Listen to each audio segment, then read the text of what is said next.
యేసుక్రీస్తు నామమునకే మహిమ కలుగునుగాక. మరొకసారి ఈ శనివారం విజ్ఞాపన కూడికకు మిమ్మల్ని అందరినీ యేసయ్య పేరిట ఆహ్వానిస్తూ ఉన్నాం.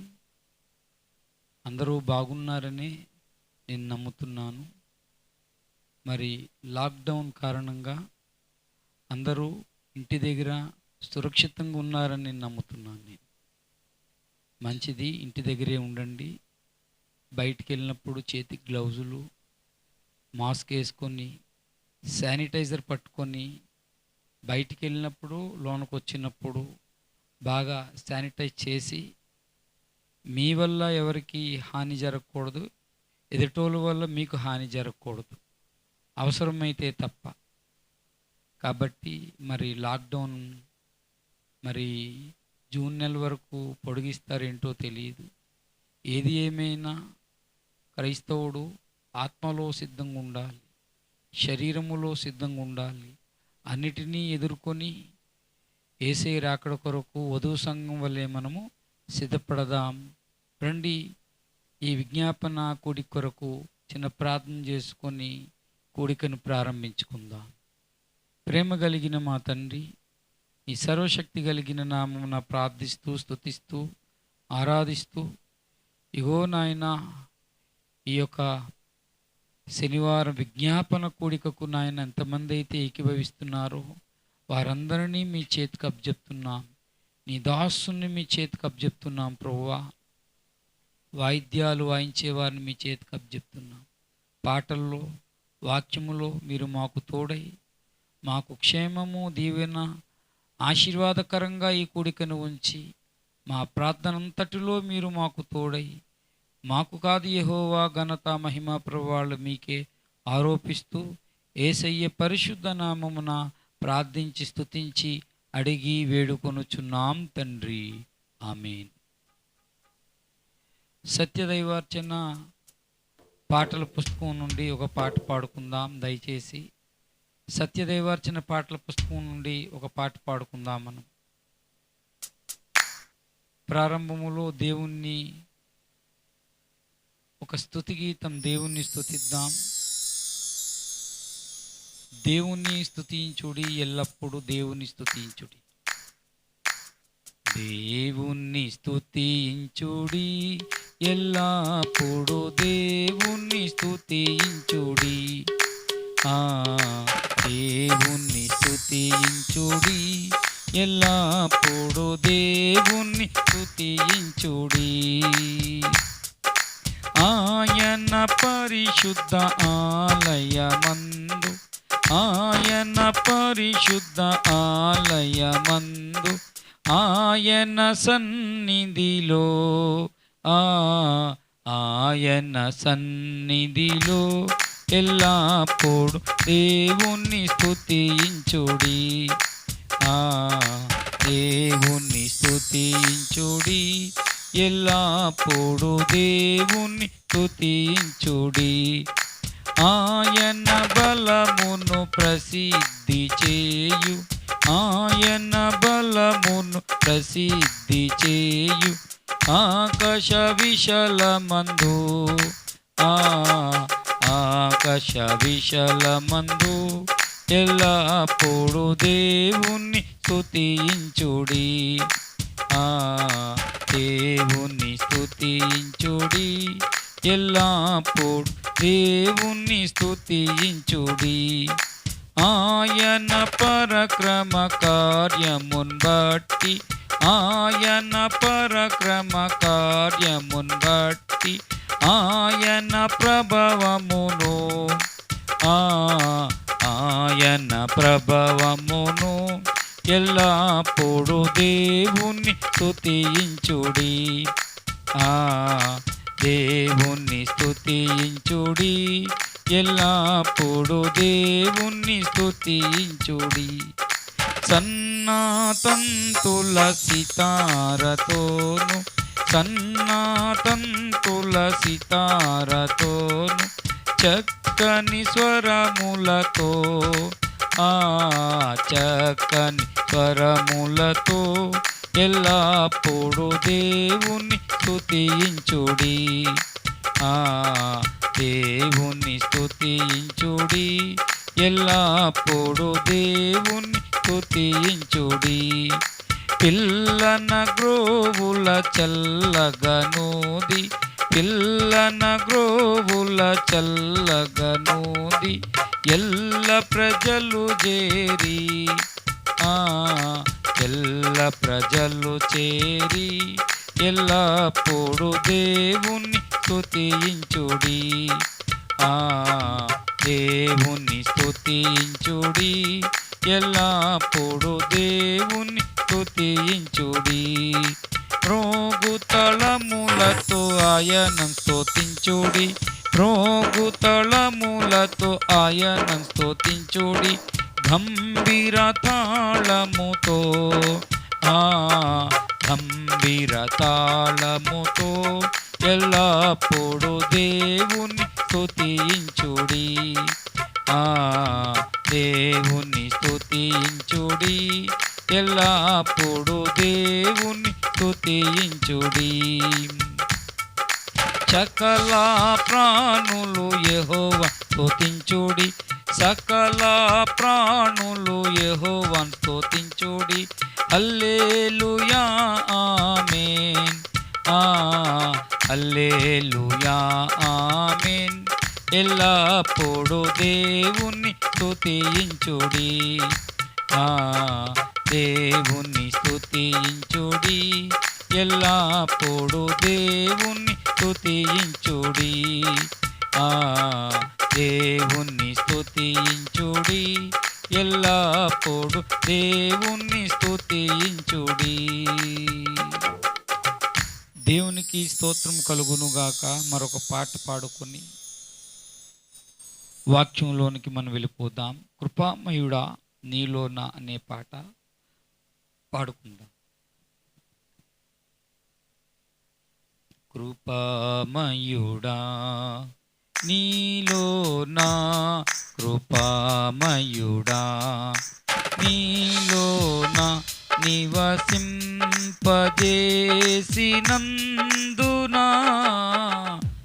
ఇదిగో నా స్తుతుల సింహాసనం నీలో నివసింపజేసినందునా,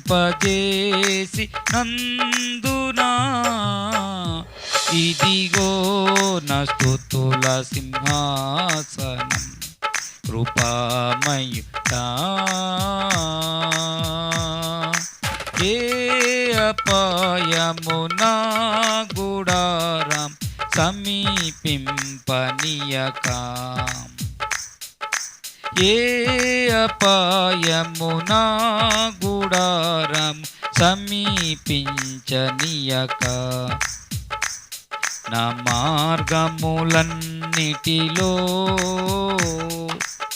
నీవే ఆశ్రయమైనందునా, నా మార్గములన్నిటిలో నీవే ఆశ్రయమైనందునా, కృపామయుడా నీలోనా, కృపామయుడా నీలోనా నివసింపజేసినందునా,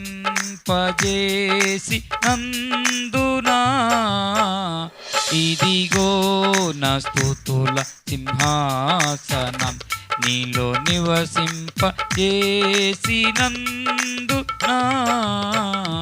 ఇదిగో నా స్తుతుల సింహాసనం. కృపామయుడా చీకటి నుండి వెలుగులోనికి నన్ను పిలచిన తేజోమయా, చీకటి నుండి వెలుగులోనికి నన్ను పిలచిన తేజోమయా, రాజవంశములో యాజకత్వము చేసేదను, రాజవంశములో యాజకత్వము చేసేదను. కృపామయుడా నీలోనా, కృపామయుడా నీలోనా నివసింప నివసింపజేసి నందునా ఇదిగో నా స్తుతుల సింహాసనం నీలో నివసింపజేసి నందునా ఇదిగో నా స్తుతుల సింహాసనం కృపామయ నీలో నిలిచి ఆత్మ ఫలములు ఫలించుట కొరకు నీలో నిలిచి ఆత్మ ఫలములు ఫలించుట కొరకు నా పైన నిండుగా ఆత్మవర్షము కుమ్మారింపు నా పైన నిండుగా ఆత్మవర్షము కుమ్మారింపు కృపామయుడా నీలో నా కృపామయుడా నీలో నా నివసింపజేసి నందునా ఇదిగో నా స్తుతుల సింహాసనం నివసింపజేసి నందునా ఇదిగో నా స్తుతుల సింహాసనం కృపామయుడా ఏ యోగ్యత లేని నాకు జీవ కిరీటమిచ్చుటకు ఏ యోగ్యత లేని నాకు జీవ కిరీటమిచ్చుటకు నీ కృప నన్ను వీడక శాశ్వత కృపగా మారెను నీ కృప నన్ను వీడక శాశ్వత కృపగా మారెను కృపామయుడా నీలో నా కృపామయుడా నీలో నా నివసింపజేసి నందునా ఇదిగో నా స్తుతుల సింహాసనం నివసింపజేసి నందునా ఇదిగో నా స్తుతుల సింహాసనం కృపామయుడా దేవునికి స్తోత్రం కలుగునుగాక. యేసుక్రీస్తు నామమునకు మహిమ కలుగునుగాక. ఇంతవరకు మనం పాటల ద్వారా దేవుని నామాన్ని గణపరిచాం. తిరిగి వాక్యం ద్వారా ఆయన నామాన్ని ఆయనే గణపరుచుకుంటాడు. ఈరోజు విజ్ఞాపన కూడిక కొరకు దేవుని పరిశుద్ధ గ్రంథములో నుండి వాక్య సందేశం కొరకు మరి ఒక వాక్యాన్ని చదువుకొని వాక్య సందేశాన్ని మనం విందాం. దేవుని పరిశుద్ధ గ్రంథములో నుండి హెబ్రీయులకు రాసిన పత్రిక 4వ అధ్యాయం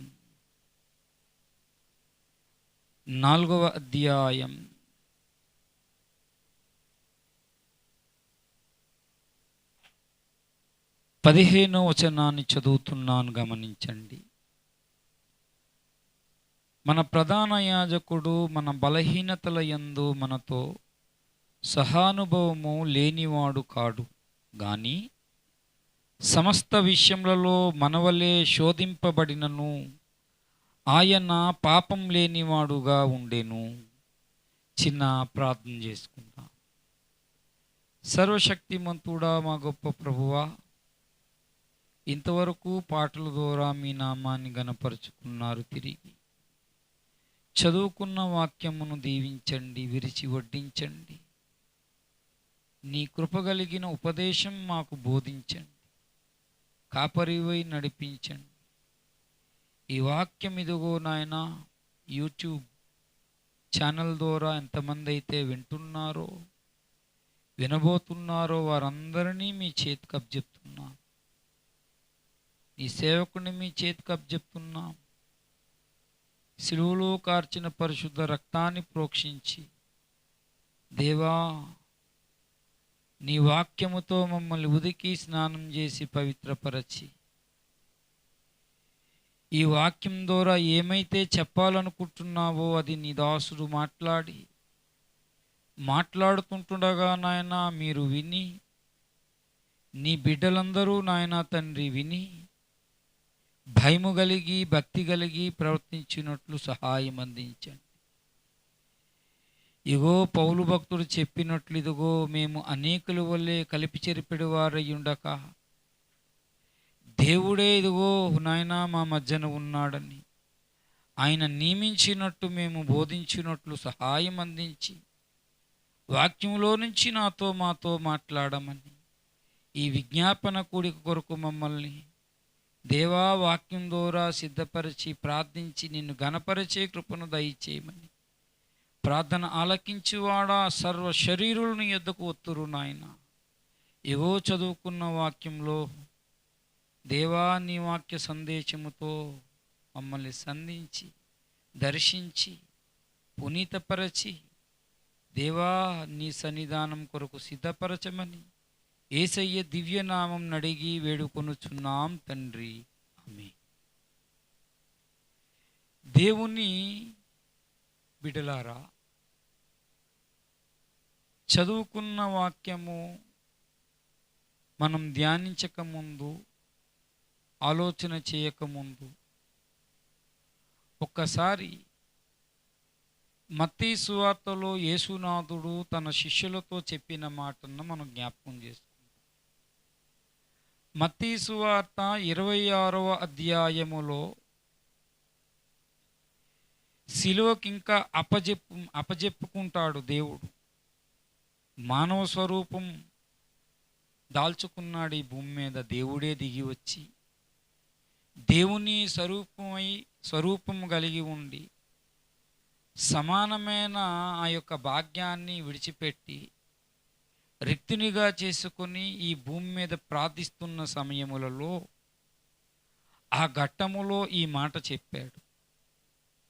మత్తయి సువార్త 26వ అధ్యాయం 41వ వచనములో, మీరు శోధనలో ప్రవేశించుకుండునట్లు మెలకువ కలిగి లేక మెలకువగా ఉండి ప్రార్థన చేయుడి. మెలకువ కలిగి ప్రార్థించండి.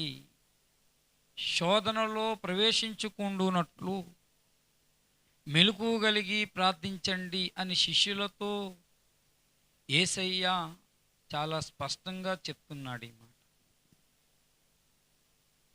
అంటే ప్రార్థన నిన్ను శోధనలో నుంచి తప్పిస్తుంది అని ఒక పాఠం. నువ్వు శోధనలో ప్రవేశించద్దని ఆయన చిత్తం కాదు. శోధనలో ప్రతి ఒక్కరూ శోధింపబడతారు. ఖచ్చితంగా శోధనని ఎదుర్కోవాలి, యేసునాథుడికే తప్పలేదు. అయితే యేసయ్య వెళ్ళిన తర్వాత వీళ్ళకి భయంకరమైన శోధన రాబోతుంది. యేసయ్య ఉన్నప్పుడు దగ్గరుండి వాళ్ళని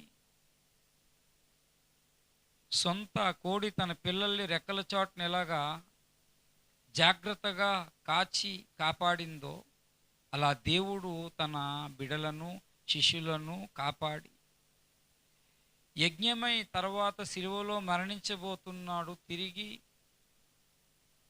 3వ దినాన తిరిగి లేచి పరలోకానికి వెళ్ళబోతున్నాడు. జరగబోతున్న పరిస్థితిని ఉద్దేశించి శోధన రాబోతుంది. వీళ్ళు శోధనలో ప్రవేశించుకుంటున్నట్లు అన్నాడు. అంటే ముందుగానే భవిష్యత్తు గూర్చి చెబుతూ ప్రార్థన చేయమన్నాడు. దావీదు కూడా ఒక సందర్భంలో జీవదాతను గూర్చిన ప్రార్థన నాకు తోడుగా ఉండునుగాక అని కీర్తనలో పాడుతున్నాడు. ప్రార్థన, విజ్ఞాపన, మనవి చేయుట ఇది క్రైస్తవ జీవితంలో చాలా ప్రాముఖ్యం. ఎందుకు ప్రార్థించాలి? ప్రార్థించకపోతే నష్టం ఏమిటంటే శోధనలో పడిపోతాము. చాలామంది శోధన అంటే ఏమిటని అడుగుతున్నారు. శోధన అంటే ఒకరు నిన్ను ప్రేరేపించుట. ఈ విశ్వములో ఇద్దరు క్రైస్తవ జీవితంలో నిన్ను ప్రేరేపిస్తారు. విశ్వాస జీవితంలో, భక్తి జీవితంలో ఒకరు దేవుడు ప్రేరేపిస్తాడు. దేవునికి వ్యతిరేకమైన ఒక శోధకుడు, సైతాను, దుష్టశక్తి నిన్ను ప్రేరేపిస్తుంది. దేవుడు ప్రేరేపిస్తాడు, సాతాను కూడా ప్రేరేపిస్తాడు. శోధన వెనకాతల దేవుడు ప్రేరేపిస్తూ నిన్ను పరిశీలిస్తాడు, పరీక్షిస్తాడు. సాతాను నిన్ను ప్రేరేపిస్తూ నిన్ను పాపంలో పడవేయాలని చూస్తాడు, దేవునికి దూరం చేయాలని చూస్తాడు. దేవుడు కీడు విషయమే శోధించడంటే మేలు విషయమే శోధిస్తాడని అర్థం. దేవుడు అబ్రహామును పరిశోధించెను, పరీక్ష. యోసేపును దేవుడు పరీక్షించాడు. అతడు చెప్పి సంగతి నెరవేరు వరకు ఈ దేవుని వాక్ అతన్ని పరిశోధించిందంట. యోసేపు మాసిదోనియ సంఘాన్ని దేవుడు పరీక్షించాడు. ఈ శోధన లేక దేవుని ప్రేరేపణ, సాతాను ప్రేరేపణ రెండూ జరుగుతూ ఉంటాయి. ఆ రెండిటి మధ్యన జీవించడమే క్రైస్తవ జీవితం. దేవుడు శోధించినప్పుడు, పరిశోధించినప్పుడు, పరిశీలించినప్పుడు నీ విశ్వాసం పెంచాలి, నీకు ఒక బహుమానం ఇవ్వాలి. నేర్పిన పాఠాలు ఎంతవరకు నువ్వు నేర్చుకున్నావు, ఏపాటి పరిశుద్ధత, ఏపాటిది నీ విధేయత, ఏపాటిది నీ సహనం అని దేవుడు పరీక్షలో సహనాన్ని నేర్పిస్తాడు. సాతాను ప్రేరేపణ ఏమిటి అంటే దేవుని నుంచి నిన్ను దూరం చేయాలి, పడవేయాలి అని వాడు ప్రేరేపిస్తూ ఉంటాడు. శోధన అంటే ఒక దైవజనుడు చెప్పిన మాట ఏమిటంటే, ఎవరికీ తెలియదన్న ధీమా, నన్నెవరూ చూడలేదులే, నన్నెవరూ చూడటం లేదు. ఎవరికీ తెలియదంటే ఎంత మంచి వ్యక్తి అయినా పాపం చేసే అవకాశం.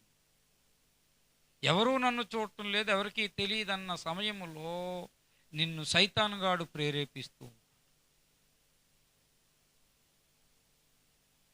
ఒక విధంగా చూస్తే దేవుడు నిన్ను పరిశోధిస్తూ ఉంటాడు, ఒక విధంగా చూస్తే సైతాను నిన్ను ప్రేరేపిస్తూ ఉంటాడు.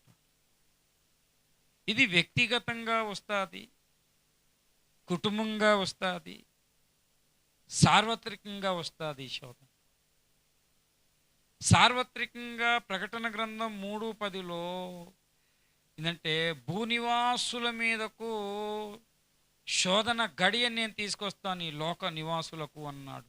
ప్రకటన గ్రంథము 3:10లో అది శోధన కాలం అన్నాడు, శోధన గడి అన్నాడు భూనివాసులకు. దయచేసి ప్రకటన గ్రంథం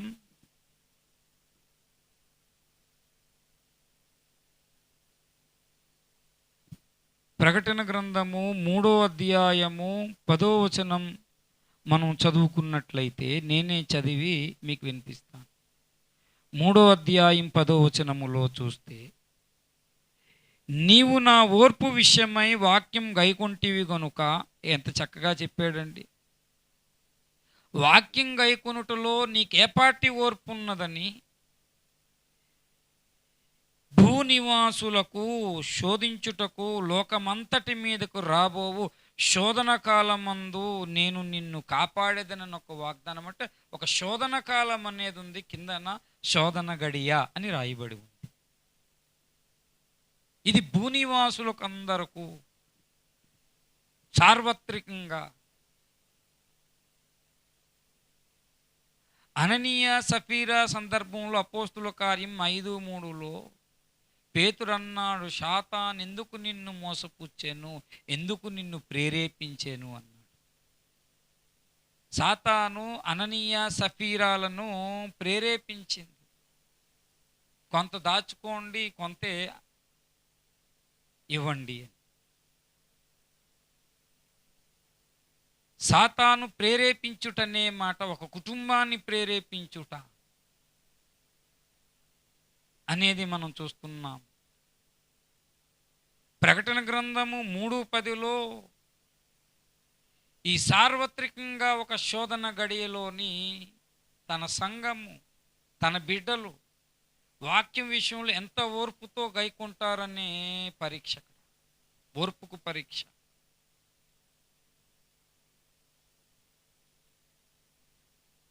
వ్యక్తిగతంగా శోధించుట అనే మాటను గురించి హెబ్రీ పత్రికలో రాయబడి ఉంది. ముందు యేషయ్యను సైతాను శోధించాడు, క్రీస్తునందున్న నిన్ను నన్ను వాడు శోధిస్తాడు. అదే హెబ్రీ పత్రిక 4వ అధ్యాయం 15వ వచనము మనం చదువుకున్న ప్రారంభ వాక్యము, మూలవాక్యము, పునాది వాక్యాన్ని మనం చూస్తే 4వ అధ్యాయములో 15వ వచనములో మన ప్రధాన యాజకుడు మన బలహీనతల యందు మనతో సహానుభావము లేనివాడు కాడుగాని, అంటే ఎలాంటి బలహీనతలు నిన్ను నన్ను ఆవరించాయో ఆయనను ఆవరించాయి.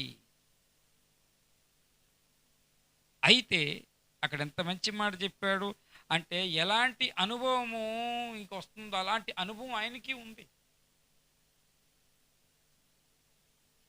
సమస్తము అనండి, సమస్త విషయములలో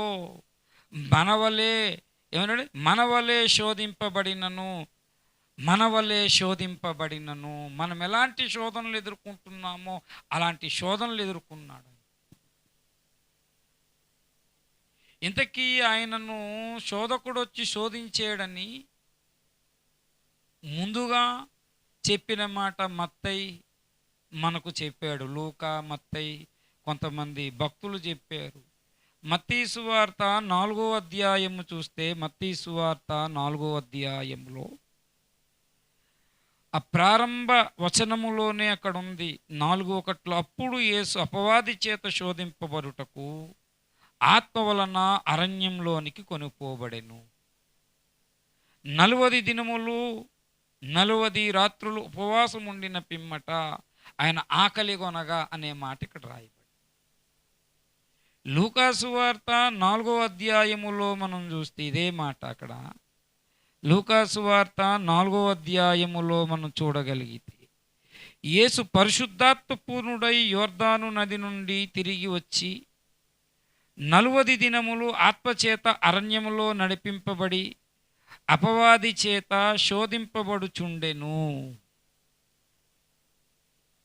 అపవాది చేత శోధింపబడ్డాడు. నీకు నాకు ఈనాడు ఎటువంటి శోధన వస్తుందో అటువంటి శోధన ఆనాడు ఎప్పుడూ ఆయన పొందుకున్నాడు. సహానుభావం లేనివాడు కాదంటే నీలాంటి నాలాంటి అనుభవం ఆయనకుంది. సమస్త విషయాలలో, ఎన్ని విషయాలు ఈ భూమి మీద, అన్ని విషయాలలో సైతాను యేషయ్యను శోధించాడు. అనేకమైన విషయాలు ఉన్నాయి కానీ 3 విషయాలు ముఖ్యంగా అక్కడ చెప్పాడు. మత్తయి సువార్త 4వ అధ్యాయములో ఆయన ఉపవాసం ఉన్నప్పుడు ఆకలితో ఉన్నాడు. వాడొచ్చి ఏమంటున్నాడో చూడండి. ఆకలితో ఉన్నాడని వాడికి తెలుసు.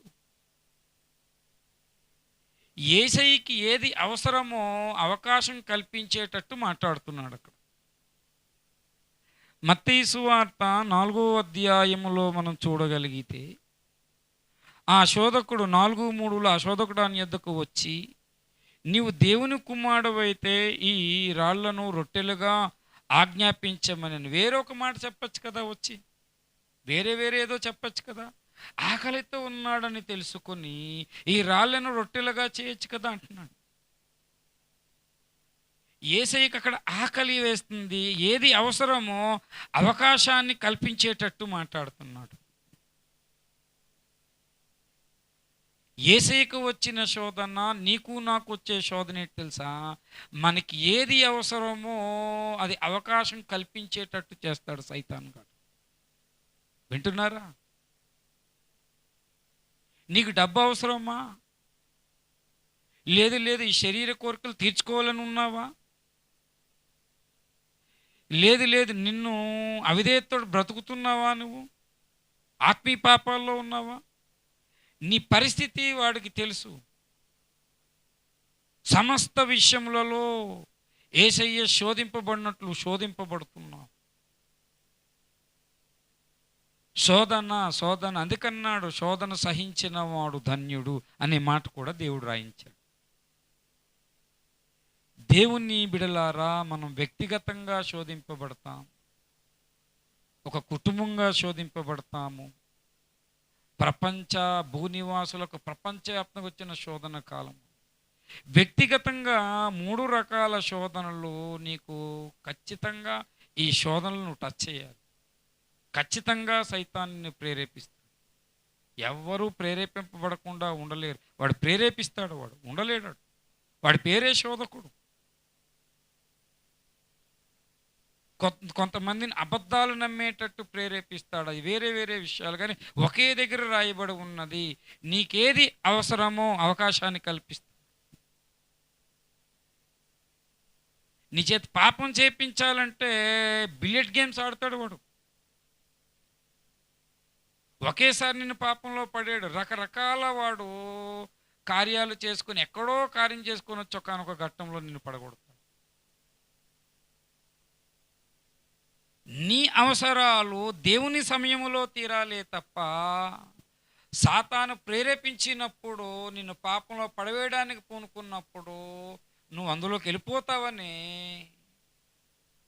ఒక ప్రాముఖ్యమైన ఈ ప్రార్థనా జీవితం కలిగి ఉంది. ప్రార్థనా జీవితం ఎందుకు? నీకేది అవసరమో వాడు అవకాశం కల్పిస్తాడు. మొట్టమొదటి శోధన వాడు చూస్తాడు నీ పరిస్థితి. ఎందుకంటే చాలామంది అంటున్నారు, నేను బాప్తిజం పొందేసాము, నాకు పరలోకం గ్యారంటీ, నాకు ఏ కష్టాలు లేవు, ఏ నష్టాలు లేవని అంటున్నారు కొంతమంది. ఒక అద్భుతమైన సాదృశ్యమైన ఒక ఎగ్జాంపుల్ ఏంటంటే, ఒక ఉపమానం ఏంటంటే, ఇశ్రాయేలీలు ఐగుప్తులో నుండి బయలుదేరి 3 దినాలు ప్రయాణమై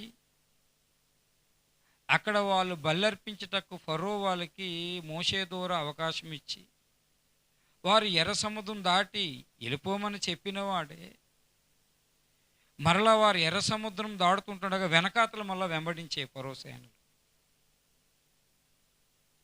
మోషే వెళ్ళాడు, అనేక తన దేవుడు బాహుబలము చేత అనేక కార్యాలను అక్కడ చేసి చూపించాడు మోషే ద్వారా దేవుడు.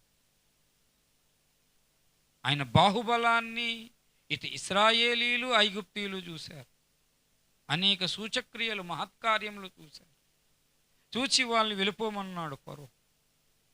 వాళ్ళు వెళ్ళిపోయారని విడిచిపెట్టేశాడా? లేదు లేదు, వెనకాతల మళ్ళా వాళ్ళు ఎర్ర సముద్రము దాడుతున్నప్పుడు వెనకాతలు వెంబడిస్తూ ఉన్నారు. నీవు కూడా బాప్తిజం తీసుకున్న తర్వాత సైతాను వాడు సేనలు ఫరో వలె వెంబడిస్తారు. నేను శోధించుటకు వాడు నిన్ను ప్రేరేపిస్తాడు. కొన్ని దుష్టాత్మలు నిన్ను ప్రేరేపిస్తాయి, శోధనలో పడేస్తాయి. నీకేది అవసరమో అది దేవుని సమయంలోనే తీరాలే తప్ప ముందుగా కానీ వెనక కానీ అది జరుగుతుందంటే అర్థమేంటి? సైతాన్ గాడు నేను రాంగ్ రూట్లో పెడుతున్నాడు. మొట్టమొదటి శోధన వాడు యేసేనొచ్చి నీ రాళ్ళను రొట్టెలుగా చేసుకోమని చూడండి చెప్తున్నాడు.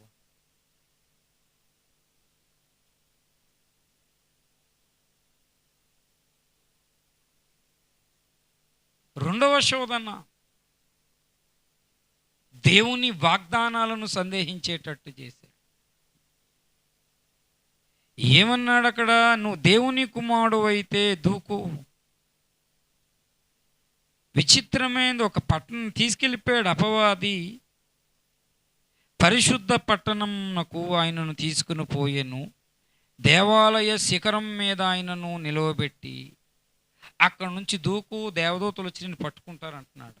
ఈ దేవదూతలు వచ్చి పట్టుకుంటారు అనేది ఇది వాగ్దానం. ఇది 91వ కీర్తనలో దేవుని వాగ్దానాలలో నీ పట్ల ఏమాయను అని సందేహించేటట్టు చేస్తాడు. ఇన్ని రోజులు యేసయ్యను వెంబడిస్తున్నావు, యేసయ్యను నమ్ముతున్నావు, నీ పట్ల ఒక్క వాగ్దానం నెరవేరిందా?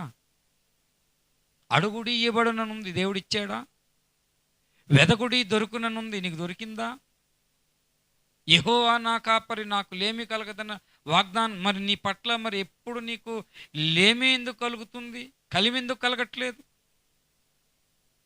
నీ కోరిక సిద్ధింపజేసి నీ ఆలోచన యావత్తును సఫలపరుస్తానన్నాడు. ఏమైనా సఫలపరిచాడా దేవుడు? భయపడకము, నీకు నేను తోడై ఉంటానన్నాడు. ఎన్ని వాగ్దానాలు ఉన్నాయి. మనము ఇలాంటివి ప్రేరేపిస్తుంటాడు రహస్యంగా, నీ హృదయాన్ని, నీ మనసును ప్రేరేపిస్తాడు. యేసయ్యకు వచ్చిన శోధనదే, వాగ్దానాలను నువ్వు దూకు, దేవదూతలు వచ్చి నిన్ను పట్టుకుంటారు. ఆల్రెడీ ఈ మాటలు వింటున్న నీకు ఈ యొక్క శోధన వచ్చే ఉంటుంది. దేవుని వాగ్దానాలను ఏమయ్యాయి నీ పట్ల అని రెండో రకమైన శోధన.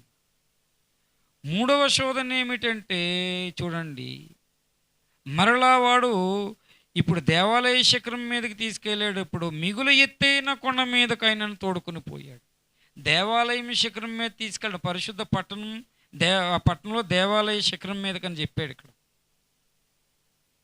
ఇక్కడేమో మూడవది పరిశుద్ధ ఏమన్నాడంటే అక్కడ దాన్ని దాటి కొండ మీదకి, ఎత్తైన కొండ మీదకి, చాలా ఎత్తైన కొండ మీదకి తీసుకెళ్ళిపోయి ఏమని చెప్తున్నాడు చూడండి. ఎత్తైన ఈ అక్కడ నుంచి ఈ లోకరాజ్యాలన్నీ చూపించి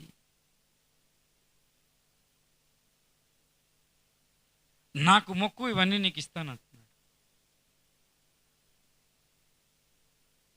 ఒక లోకాధికారి సర్వాధికారిని శోధిస్తుంది చూడండి. యేసయ్యే సర్వాధికారి. అయితే ఈ శోధన కాలంలో ఆయన సర్వాధికారి కాదు, తాను రిక్తునిగా చేసుకున్న ఘట్టం ఇది. దేవత్వానంతా విడిచిపెట్టాడు, ఉపవాసం ఉన్నాడు. నీలాగా నాలాగా ఒక మనిషి కుమారుడనే మాట అక్కడ రాయబడి ఉంది. వాడికి తెలిసి తను దేవుని కుమారుడని, దేవుడు కన్న కుమారుడని సాతానుకు తెలుసు. నువ్వు దేవుని కుమారుడు అయితే మాట్లాడితే హోదాను చూపిస్తుంది, హెచ్చిస్తుంది. కొంతమంది హెచ్చిస్తే పడిపోతారు. కొంతమంది నీలాటోడు లేడురా బాబు అంటే చాలు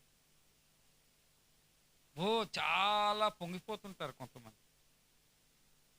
కాబట్టి మూడో రకమైన ఎత్తైన కొండ మీదకి అంతకంటే ఇంక ఎత్తి వెళ్ళడానికి ఇంకా లేదు అవకాశం. అక్కడ తీసుకెళ్ళి ఈ లోకరాజ్యాలన్నీ, ఈ దినాల్లో ఎత్తైన కొండకు అక్కర్లేదండి. ఎందుకంటే ఒక సెల్ ఉంటే సరిపోతుంది. మొత్తం ఈ లోకమంతా సెల్లోనే ఉంది. ఒకప్పుడు రాకెట్ యుగం, ఇప్పుడేమో కంప్యూటర్ యుగం. నెట్ ఉంటే చాలు మొత్తం ఈ లోకమంతా. ధీరుభాయ్ అంబానీ అన్నాడు, ఏ దునియా ముట్టిమే అని. ఎక్కడ ముట్టిమే అంటే ఇదిగో ఈ సెల్లో ఉంది. మొత్తం లోకమంతా కూడా ఈ సెల్లోనే. అలాగని నేను సెల్ వాడొద్దనట్లేదు. సెల్లో ఉన్న టెక్నాలజీ ఒక కత్తి లాంటిది. కత్తి కాయగూరలు కొయ్యొచ్చు, పీకలు కూడా కొయ్యొచ్చు. నువ్వు ఉపయోగించిన దేని కొరకు ఉపయోగిస్తున్నావు దాని మీద మంచి కొరకు ఉపయోగిస్తున్నావా, మంచి నీకు వస్తుంది. లేదు చెడు కొరకు ఉపయోగిస్తున్నావా, చెడే నీకు వస్తుంది. ఈ లోకరాజ్యాలన్నీ చూపించి వాటి ప్రభావం పడిపోతారన్న, వాటన్నిటికీ సృష్టికర్త ఆయనను అపవిత్రపరచాలని ప్రేరేపిస్తుంది. ఒకటే అన్నాడు, ఏమన్నాడు, నీ దేవుడైన యెహోవా.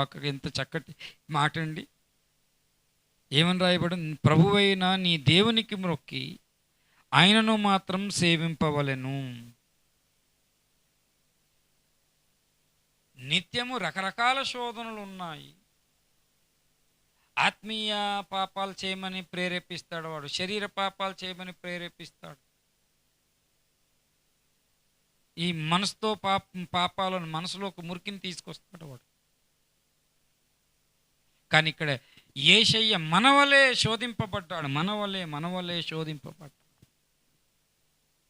ఆయనకు ఆకలేస్తుంది, వాడు అవకాశం కల్పించాలని చూశాడు, కానీ దేవుని నోటి మాట వల్లే జీవించాలన్న మాట చెప్పాడు.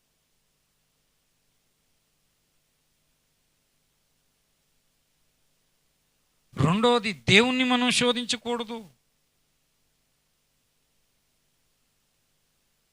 దేవుడు మనలను శోధించినప్పుడు ఆ శోధన వెనుకట్ల మనకు దీవెన ఉంటుంది. మనం కొంచెం సహించగలిగితే దేవుని అడగాలి. నీకేది అవసరమో వాడు అవకాశాలు కల్పిస్తాడు, చాలా జాగ్రత్త.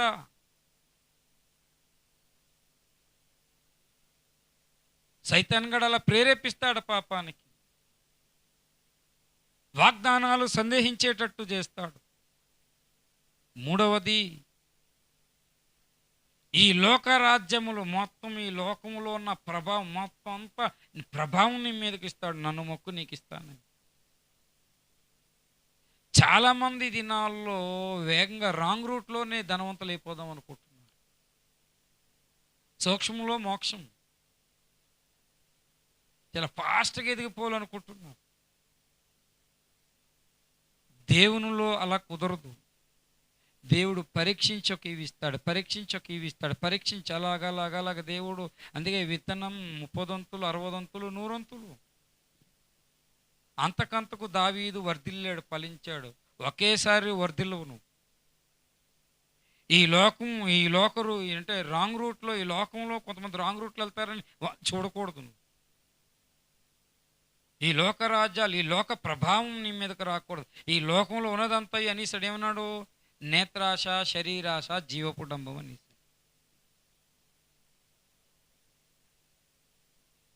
ఈ లోక ప్రభావం నీ మీద కాదు, పరలోకపు ప్రభావం నీ మీద ఉంది. పరలోకమందున్న తండ్రి అని, అందుకనే నీకు పరలోక ప్రార్థన నేర్పించాడు. ఏదైనా ఈ భూమి మీద ప్రార్థన చేయాలని నీకు ఒక తండ్రి ఉన్నాడు, పరలోకం. ఆయనకు ఒక రాజ్యం ఉంది, సింహాసనం ఉంది, ఆయనకు ఒక చిత్తం ఉంది. ఆ చిత్తాన్ని బట్టి నీకు ఇస్తాడు. కాబట్టి ఈ శోధనలన్నిటినీ నువ్వు జయించాలంటే శోధనలో ప్రవేశించుకుంటున్నట్లు, అంటే యేసయ్య వెళ్ళిన తర్వాత వారికి రకరకాల శోధనలు రాబోతున్నాయి శిష్యులకు. ఆ శోధనలో నువ్వు జయించాలి అంటే మెలకువగలిగి ప్రార్థన అవసరం. మెలకువ లేని ప్రార్థన నిన్ను శోధనలో పడవేస్తుంది. ప్రార్థనా జీవితం నిన్ను శోధన నుంచి తప్పిస్తుంది. ప్రార్థనా జీవితం నిన్ను వాగ్దానాలకు వారసుని చేస్తుంది. ప్రార్థన శోధన సహించి నిన్ను ధన్యుణ్ణి చేస్తుంది. కాబట్టి వాక్యం వింటున్న నీవు విజ్ఞాపన ఎందుకు చేయాలి అంటే, శోధకుడు ఖచ్చితంగా ఈ భూమి మీద కరెక్ట్గా ఆయన శోధిస్తూ ఉన్నాడు. వ్యక్తిగతంగా నిన్ను శోధిస్తున్నాడు. నీ కుటుంబ పరంగా నువ్వు శోధింపబడుతున్నావు. సార్వత్రికంగా శోధన రాబోతుంది, సంఘముగా శోధన రాబోతుంది. శోధన జయించాలంటే సంఘమంతా భారం కలిగి ప్రార్థించాలి. వ్యక్తిగతంగా నీకు ప్రార్థన ఉండాలి, కుటుంబ ప్రార్థన ఉండాలి. అందుకన్నాడు, శోధనని సహించిన వాడు ధన్యుడు. కాబట్టి విజ్ఞాపన నిన్ను శోధన నుంచి తప్పిస్తుంది. కాబట్టి యేసయ్య రాత్రంతా ఒలీవల కొండలో, ఒలీవల వనములో ప్రార్థన చేశాడు. ఆయన అరణ్యములో ప్రార్థన చేశాడు. విజ్ఞాపన ఎందుకు అవసరం అంటే, విజ్ఞాపన యేసులాగా మనము శోధింపబడతాం. ఇది వాస్తవం. ఆల్రెడీ కొంతమంది శోధింపబడ్డారు. శోధనలో పాపం లేకుండా జీవించాడు యేసయ్య. అది మన ప్రధాన యాజకుడు మన బలహీనతలందు సహానుభవం లేనివాడు కాడు. సమస్త విషయాల్లో మన వలె శోధింపబడి పాపం లేకుండా జీవించడానికి కారణం, ఆయన జన్మలో ఆయన క్రియలు ఎక్కడ పాపము లేదండి. ఆయన ప్రార్థన చేశాడు, మనకు మాదిరించిపోయాడు. నన్ను ఎంతగానో ప్రేమించిననే పాటలో భక్తుడు అంటాడు, సత్యంబు జీవంబును ఈ బ్రతుకు సాఫల్యము, ఈ బ్రతుకులో మనం ఎలాగ సాఫల్యం చెందాలో నేర్పించెను, నాకు చూపించాను. వర్ణింపగా లేను ఆ ప్రభువును. కాబట్టి మనకు మాదిరించిపోయాడు అని పేతురు రాశాడు. ఆయన నోట వినడని, ఆయన ఏ పాపం ఆయన నోట ఏ కపటము లేదు. ఆయనను దూషించే వారిని బదులు దూషించలేదు. న్యాయంగా తీర్పు తీర్చే దేవునికి అప్పచెప్పుకున్నాడు. ప్రార్థనాపరుడు దేవుని మీద ఆధారపడతాడు, ప్రార్థన లేనివాడు మనుషుల మీద ఆధారపడతాడు. ప్రార్థనాపరుడు శోధనని జయించగలుగుతాడు. ప్రార్థనాపరుడు వాగ్దానాలను విశ్వసిస్తాడు. ప్రార్థనాపరుడు వాగ్దానాల కొరకు ఎదురు చూస్తాడు. ప్రార్థనాపరుడు దేవుని సమయంలో దేవుని నుండి పొందుకుంటాడు. కాబట్టి మన వలే యేసు శోధింపబడ్డాడు, మనము కూడా ఇప్పుడు శోధింపబడుతున్నాం. పాపం లేకుండా జీవించాడు. ప్రార్థన నిన్ను పాపం నుంచి దూరం పెడతాది. పాపము నిన్ను ప్రార్థన నుంచి దూరం పెడతాది. ఒక భక్తుడు అన్నాడు, ప్రార్థన నిన్ను పాపానికి దూరంగా ఉంచుతుంది, పాపము నిన్ను ప్రార్థనకు దూరంగా ఉంచుతారు. దేనికి దూరంగా ఉన్నావు? దేనికి దగ్గర అయ్యావు నువ్వు? కాబట్టి ఒక్కసారి యేసు లాంటి శోధనలు వస్తాయి. కాబట్టి యేసు పోలికలోకి మారాలనుకున్న ఆశ కలిగిన వాళ్ళకి ఈ శోధనలు ఖచ్చితంగా వస్తాయి. కాబట్టి శోధనలో ప్రవేశించకుండానట్లు మనం మెలుగు కలిగి ప్రార్థిద్దాం, శోధన సహిద్దాం, దేవుడిచ్చిన కిరీటాన్ని పొందుకుందాము, పాపం లేని జీవితం జీవిద్దాం, యేసును పోలి మనం బ్రతుకుదాం. అందుకు ప్రార్థన అవసరము. భారం కలిగి వ్యక్తిగతంగా, కుటుంబంగా, సంఘంగా మనము ప్రార్థన చేద్దాం. ప్రభు కృప మనకు సహాయం చేయునుగాక. ఆమేన్. రండి ప్రార్థన చేసుకుందాం. ప్రేమ కలిగిన తండ్రి, సర్వశక్తిమంతుడా, సర్వాధికారి, ఇంతవరకు నాయన చెప్పిన మాటలు ప్రతి ఒక్కరిలో ఫలింపును కలగజేయమని, ఈ మాటలు ప్రతి ఒక్కరూ నాయన మరలా విని సమస్త విషయములలో పౌలు భక్తుడు చెప్పినట్లు ఆయన వల్లే మనం శోధింపబడతాం, మన వల్లే ఆయన శోధింపబడ్డాడని ఇదిగో నాయన నూతన నిబంధన ఇశ్రాయేలుకు చెప్పగలిగి, ఆయన ఇదిగో నాయన తండ్రి ఒక శోధన కొండ, అక్కడ కొండ మీద శోధింపబడ్డాడు. సాతాను ఇదిగో యేసయ్యకి ఏది అవసరమో అవకాశం కల్పించాలని చూశాడు, కానీ ఇగో అది దేవుని వల్లే ఆకలి తీర్చుకోవాలి, ఆ దేవుని వాగ్దానాలే కావాలి, ఆ దేవుని శోధించకూడదన్న ప్రతి శోధనని జయించి మాకి మాదిరించిపోయిన యేసు వలే ప్రార్థించి, యేసు వలే శోధింపబడి మేము పాపం లేని జీవితాలు జీవించాలంటే ఇగో మెలుగు కలిగిన ప్రార్థన మాకు నేర్పించమని, విత్తిన వాక్యములన్నీ మాలో ఫలింపును కలుగజేయమని యేసయ్య దివ్యనామం అడిగి వేడుకొనుచున్నాం తండ్రి. ఆమేన్. అందరికీ ప్రభు పేరట వందనాలు. దైవాశీస్సులు కలుగునుగాక.